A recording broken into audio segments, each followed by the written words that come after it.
but 2 months later, and I'm still here. This is where I live now.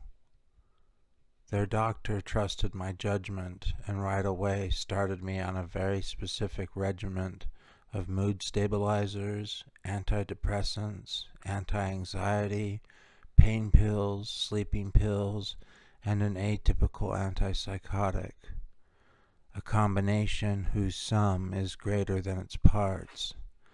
Take one away and the rest collapse. It's taken me 2.5 decades of torture to assemble that list of medications, to find a way to feel aware and well, not tuned out, burnt out, or in some druggy utopia, not always one extreme or the other, horribly incapacitated or burning through the days and nights like wildfire. Instead, now that the staff keeps me on a stable dosage of my prescriptions, some days are bad, other days are lovely. Some minutes are bad, others are lovely. It's not perfect, and my mind and body are still badly and permanently damaged from 27 years of exposure to countless experimental chemicals and shock therapy sessions, all failed attempts to treat my even more devastating mental illness, like trying to cure someone with cancer by beating the crap out of them with a baseball bat. All but my little list. I have to give the system that. If I hadn't gone through all those endless trials of try this and this, but not that. Now try that, but not this. Try this. Don't take any of those. Take this new one, but if you break out into a rash, call 911. If I hadn't done all that for most of my life, I wouldn't have my little list. That's how valuable it is.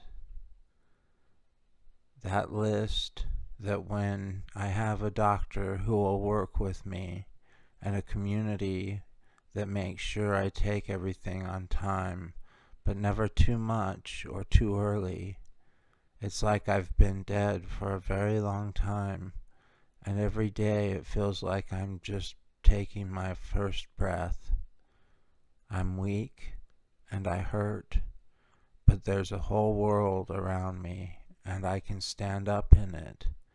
And even if I walk with a limp, I can walk. Hell. They rescued me from hell.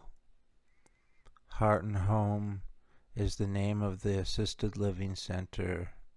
Heart and Home and my mom and stepdad and my cat Gray pulled me biting and clawing all the way out of the nightmare of extremes and confusion I've been lost in for so very long. They pulled me out, and perhaps even more rare and more precious is that I've looked at my mom who comes over every day to see me, my stepdad who welcomes me into their home just as often, the staff here who brings me cat treats and fresh catnip from their garden and Oreo cheesecake bites, and the residents I sit and gossip and share complaints and aspirations with, and I've come to realize that for the first time since my dad died in 1999, I feel like I'm home. I feel like I have a home and that I'm here.